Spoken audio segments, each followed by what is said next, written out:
Ang reklamo ng iba, sa random drug testing lang ng kumpanya sila madalas mabunot. Pero hinding-hindi sa mga raffle. Pero ibahin nyo si Eloisa ng Binangonan, Rizal. Nakikita nyo ang mga gamit na yan? Isama pa ang kanyang negosyo, lahat ng yan katas ng kanyang napanalunang premyo sa mga paraffle. Mga appliances, t-shirt, cellphone. Tapos nanalo din po ako ng coffee maker. Sa ibang product, 5,000, 10,000. Swerte mo talaga. Yung iba po, hinihimas pa ako. Uy, bigyan mo naman ako ng swerte. Ngayong kaliwat kanan ang mga paraffle sa mga Christmas party. Bekenemen, Eloisa, pa-prayer reveal naman dyan. Kung saan po ako makakakita ng ganon, swerte po talaga. May blessing talaga na dumarating. Malas ka ba sa raffle? Paambon tayo ng swerte sa babae mula sa Rizal na parang sinalo na lahat ng swerte. Dahil sa raffle, parati siyang paldo-paldo. High school si Eloisa nung nagsimula siyang makipagsapalaran sa mga raffle. Nagte-text lang ako, nasama na yung pangalan ko. Worth 500 lang yung first win ko. Sunod na nanalo siya ng kung ano-anong appliances. Ito po yung kusina namin. Halos lahat po na nandito ay mga napanalunan ko po. Rice cooker, oven toaster, blender, kettle, tapos yung iba po na ibenta ko na dito. Bukod sa mga gamit, madalas din daw siyang manalo ng cash mula 5 hanggang 10,000 pesos. Habang sa isang online promo naman ng isang brand ng pagkaing delata, nabunot din si Eloisa at nanalo ng 100,000 pesos. Nasaswertehan lang po ako talaga kapag dun sa mga malalaking prize. Taong 2013, si Eloisa sumali rin sa pa-promo ng soft drinks. Siguro naka 28 code lang ako noon. Kinabukasan po, may tumawag na sa akin. At humarurot pa ang kanyang swerte. Ang napanalunan lang naman niya kasi, brand new car. Masayang masaya po, para po akong may matay. Si Eloisa, minsan na rin daw nanalo ng bagong motorsiklo. Speechless po. Hindi ko talaga in-expect. Lagi siyang panalo. Kaya napapasana all ka talaga. Kung susumahin lahat ng kanyang nakubra, Lagpas milyon, mga ganun. Malaki pong naiambag niya, sa totoo lang po. Hindi po ako makakapag-renovate ng bahay kung hindi po ako nanalo. at hindi lang sa pera, appliances at sasakyan, sinuswerte si Eloisa. Nito lang kasing nakaraang taon, nanalo naman siya ng meet and greet sa kanyang paboritong Korean actor na si Park Seo-joon. Kinikilig po ako. Kasi parang ang gwapo-gwapo niya. Tapos, ang sweet-sweet niya. Tapos, yung way niya na magsalita, parang ang gentleman niya. Karamihan sa mga pumapasok na unexpected blessings, iniipon ni Eloisa para inegosyo.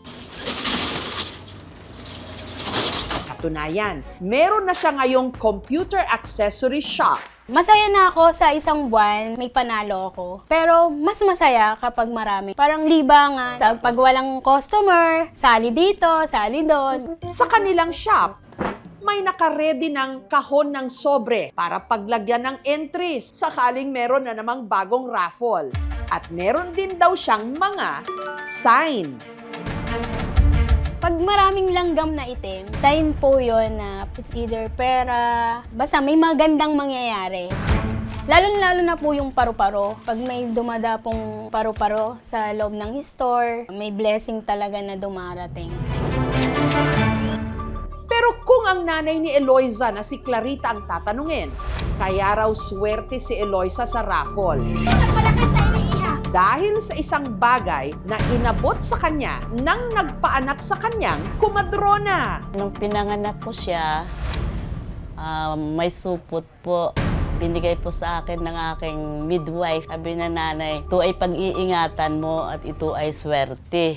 Nung iniluwal niya raw kasi si Eloisa, nakabalot pa raw ito sa placenta o inunan. Tinago ko po yun. Binalot ko pa po. Nilagay ko po doon sa table ng aming may yung cashier, yung parang cashier, taguan ng pera. Nung tinatabi ko po yun, ang ganda po ng negosyo ko. Tawag nila dito fetal sac, no? Parang sako ito na pumoprotekta doon sa baby.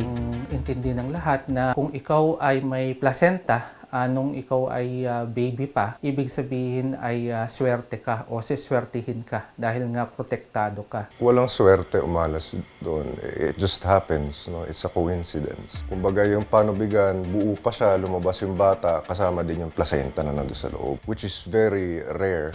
At ang swerte raw ni Eloisa, di umano na ipapasa kung sino man daw kasi ang udyukan ni Eloisa na sumali sa raffle. Binubuenas din daw, gaya ng kanyang mister at tiyuhin. Sabi niya, sali ka na, para sa atin din to. Nag-try kami ng mga 7 pieces.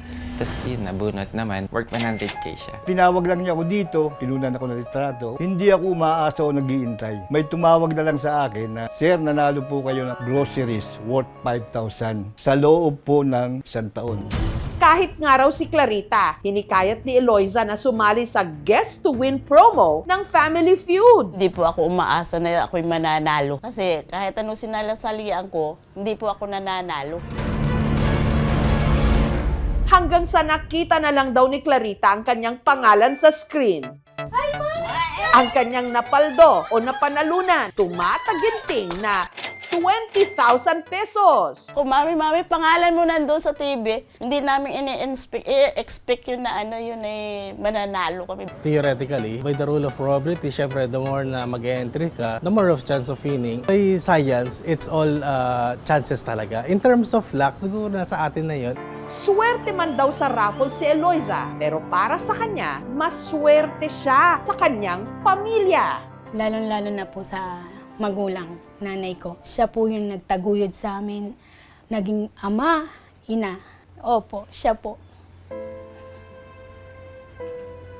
Kaya thankful po ako sa nanay ko. Kay Lord po na siya po yung binigay niyang magulang sa akin. Doon pa lang po, swerte na. Tsaka po sa asawa ko at sa anak ko.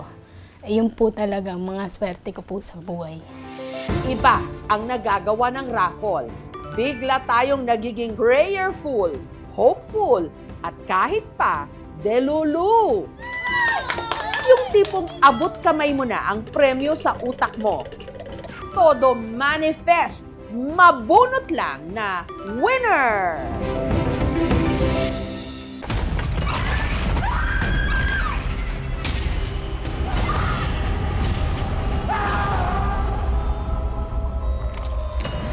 Palangga ko ikaw, Apo. Palangga ko man, Kaula. Ba't ka nagsiman? Maharap ko to eh. Para kay Lola din. Hindi ko na ho alam, hindi ko naiintindihan kung anong nangyari sa kanya. Baka siguro kayong gagawin namin ng lahat para sa kanya. Wala ka ba talaga nakita, Arner? Wala ka narinig? May gumagala na berbalang dito sa atin.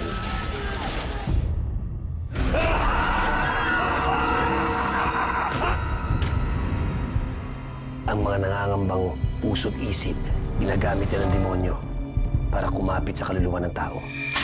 Alam mo kung sino yung dapat mong ipagdasal na hindi mo makita?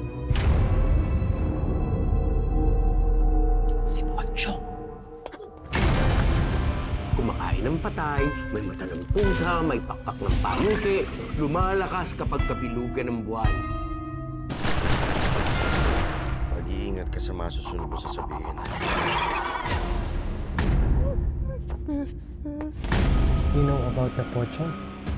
Please refrain from talking about Pochong. Do not attract its attention.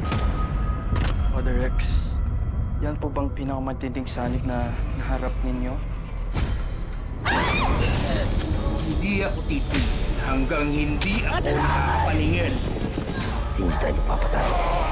Kakampi natin ang Diyos. Huwag sumapakita sa akin! Ha? Masusunod ang kaluluwa mo, Silvier mo! Mapatawad ang Diyos sa lahat ng lumalapit sa kanya!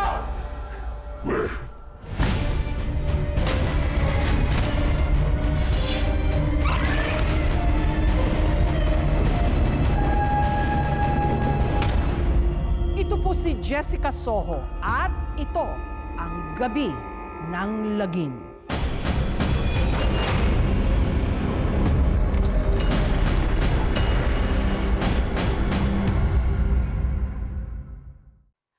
Thank you for watching, mga kapuso. Kung nagustuhan niyo po ang videong ito, subscribe na sa GMA Public Affairs YouTube channel.